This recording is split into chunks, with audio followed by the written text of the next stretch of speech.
In recent days, a distinctive wave of resistance has been emerging across China. It is not as noisy as public demonstrations, but it is sharp, difficult to contain, and spreading with astonishing speed.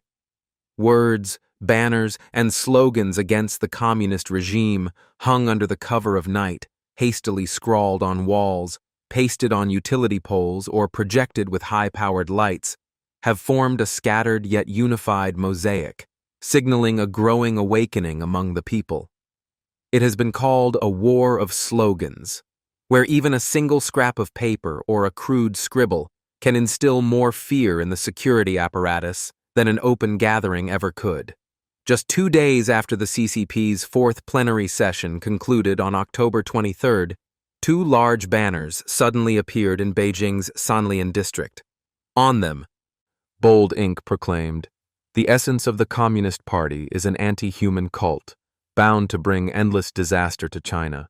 Remove the ban on political parties, allow the free formation of political organizations, free competition, and free choice to build a new China, free, humane, and based on the rule of law."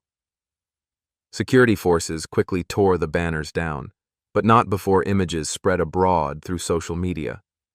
Inside China, all related keywords were swiftly erased, yet once recorded, the message pierced the regime's heart, which had long believed it could fully control information.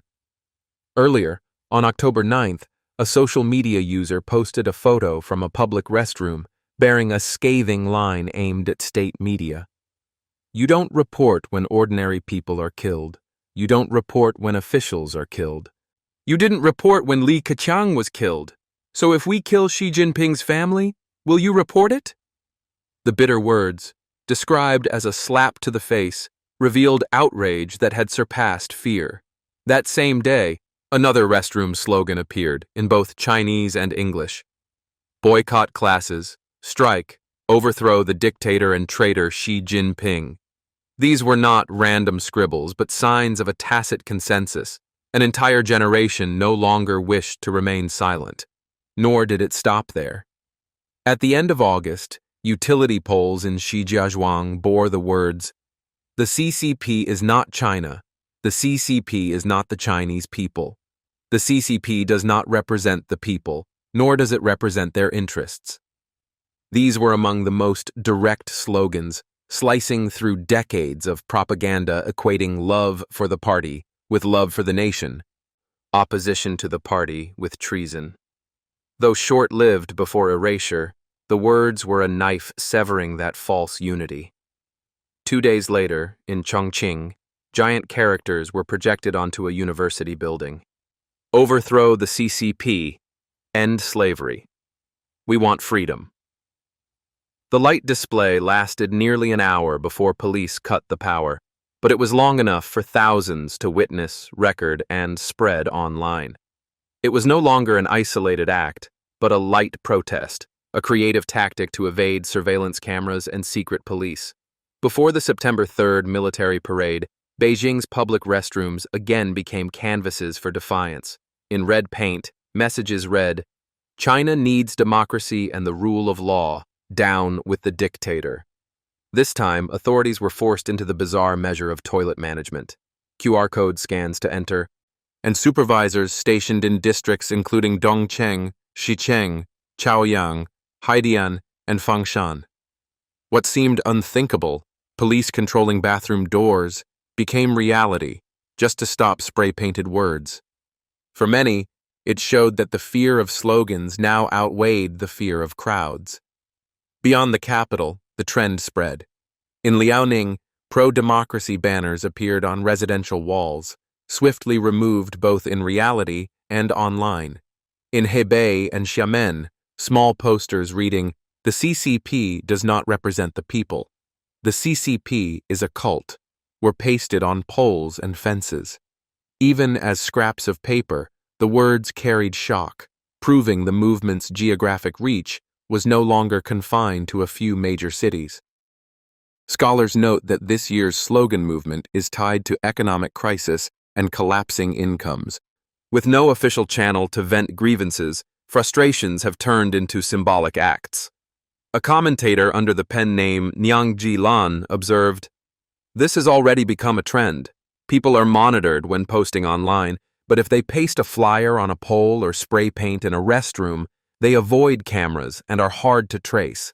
These actions are psychological breakthroughs that inspire others to follow." Indeed, the slogans are appearing more frequently. From the Sitong Bridge banner of Peng Lifa in 2022, to July 2024's slogans in Laodi, Hunan, to August 2025's light projection in Chongqing, and now banners in the capital at the end of October. The intervals grow shorter, the messages repeat. Freedom, democracy, overthrow the regime. Like sparks, they are beginning to form a fire. The government can erase each line of text, but it cannot stop emotions from spreading. A slogan is not just a phrase, it is a vessel of energy, a declaration that people have crossed the barrier of fear. If one person dares to write, paste, or project, a second and a third will follow. When such acts erupt across multiple places, they become a movement. That is what the rulers fear most. Not immediate violence, but the deep-rooted psychology of resistance taking hold. If the wave of protest slogans reveals a simmering awakening in society, another phenomenon exposes despair so bitter it borders on the absurd. Open daylight gold shop robberies, not for wealth, but simply to go to prison. In China today, living free in the city has become more unbearable than life behind bars, to the point that some deliberately commit crimes in order to secure food and shelter behind iron gates. On October 26th, a bizarre robbery took place in a gold store on Gongxin Road, Jiapuo Town, Pudong District, Shanghai. Surveillance cameras captured everything. A middle-aged man, holding a small hammer, walked in calmly. He wore no mask, showed no hurry. With steady strikes, he smashed glass display cases, shards scattering as alarms wailed. Crowds gathered outside, police surrounded the scene, yet the man remained unshaken. Methodically, he placed jewelry into a prepared bag, his movements deliberate, almost serene. When police rushed in, he neither fled nor resisted. He simply allowed himself to be arrested. His identity was soon revealed. Xiao, 37 years old. At an age when most Chinese men are burdened with aging parents and young children, he chose to smash a jewelry store in the heart of the nation's financial capital in exchange for a prison cell. The case stunned the public, for it resembled no ordinary robbery, no injuries, no valuables successfully stolen, and above all, a suspiciously calm demeanor. Questions poured in. Was this truly about money or an act of despair? Some online comments suggested Xiao had prepared not for escape, but for capture. One quipped bitterly, "Perhaps he chose Shanghai because the prison food there is the best." The sarcasm reflected a harsh truth. In a society weighed down by unemployment, debt, and suffocating pressure, prison has perversely become a shelter in people's minds. Xiao is not alone. In summer 2024, a 38-year-old man in Shaolin Town, Ningbo, stormed a jewelry shop with a toy gun, only to be swiftly caught. In early 2025, a Luke Fook jewelry store at Xingxi Mall was brazenly attacked in daylight. When arrested, the 23-year-old suspect hysterically claimed diplomatic immunity and insisted he wasn't Chinese, only for police to confirm he was from Yunnan. Such cases, on the surface, are crimes, yet within today's social climate, they signal a deeper pathology: collective desperation. Why would someone want to go to jail? Because outside, life has become too punishing. Economic growth stagnates. Foreign capital flees. Real estate remains in crisis. Businesses collapse. Local government debt balloons. Unemployment rises. Middle-aged workers are discarded once over 35, and graduates face joblessness immediately. In such conditions, the promise of 3 meals and a roof in prison, free from debt collectors and job-hunting despair, becomes a warped form of comfort. Sociologists warn that the Shanghai case is not just crime, but a social alarm. When someone willingly surrenders freedom for food, it means society has hit rock bottom. Xiao's unhurried calm, not rushing, not fearing, was the clearest signal. He had nothing left to lose. Voices of the unemployed middle class in Shanghai soon surfaced. A 40-year-old father of a 4-year-old girl admitted he had sent thousands of job applications for months without a single reply. Before, I took the subway daily to work, always chatting with colleagues. Now unemployed, I feel severed from society. On the street, I see only delivery riders or peers driving for apps. Just one jobless day gives me sleepless anxiety. His despair is far from unique. Rising living costs, shrinking opportunities, and the burden of caring for both parents and children are crushing the urban middle-aged. They cannot stop, yet cannot go forward, caught in a trap with no exit. This suffocating condition is driving many towards psychological collapse. In today's twisted logic, prison becomes a place to rest. No need to worry about meals, debts, or rejection from a brutal job market. For that reason, Xiao's robbery is not an isolated case, but a possible emblem of collective psychology. As one online commentator put it, when a man chooses prison in order to survive, the tragedy is no longer his alone. It is the collective cry of a society where hope is running dry. Amid this bleak social landscape, a phrase has been gaining traction in Chinese public discourse: the most miserable generation. It is not merely a sarcastic label. It has become the reality of millions of young people who, just as they reach the prime of their lives, are plunged into a cycle of unemployment, debt, and a hopeless future. Their form of resistance is to reject marriage, refuse to have children, and even abandon the struggle to keep working. A viral social media video laid bare this despair. A young man begins with a heavy voice. "My life is worse than a dog's. I am 30 years old, jobless, with no savings, no car, no house, no wife, not even a girlfriend." His blunt, bitter confession resonated with millions, because it was not only his story, it was the collective cry of an entire generation. He went on to explain why so many young people today choose no marriage, no children.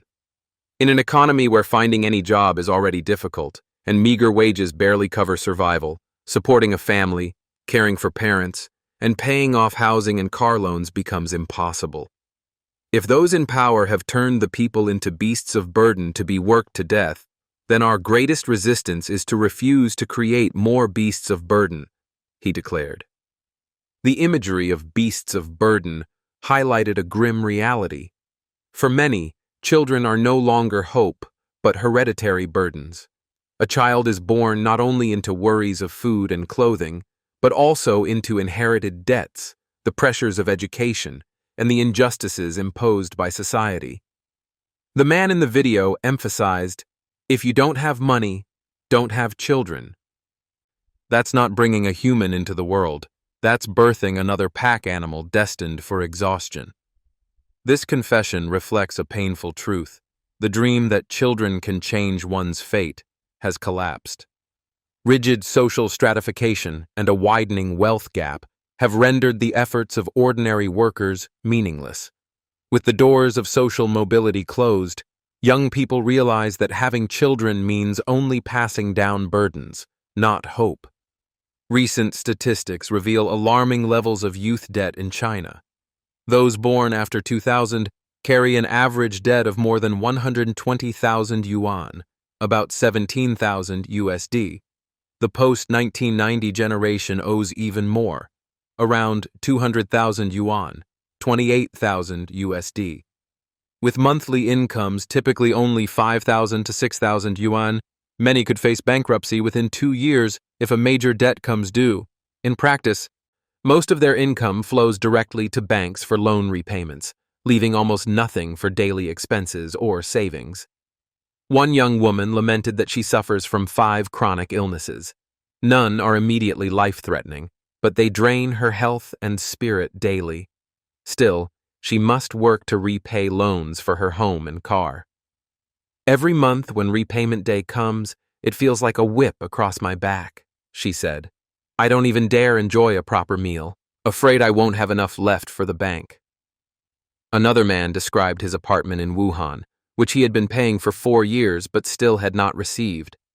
Out of the more than 200,000 yuan he paid, 130,000 went to interest. We were cheated. I pay nearly 7,000 a month, but over 5,000 goes to interest. After 3 years, I still owe 900,000. The bank says it will take 19 more years. I'm 30 now, so I'll still be in debt close to 50. My life is finished. Bitterly, he called himself and others like him chives to be harvested, a metaphor for ordinary people endlessly exploited by the system. It is not only debt, unemployment looms like a shadow.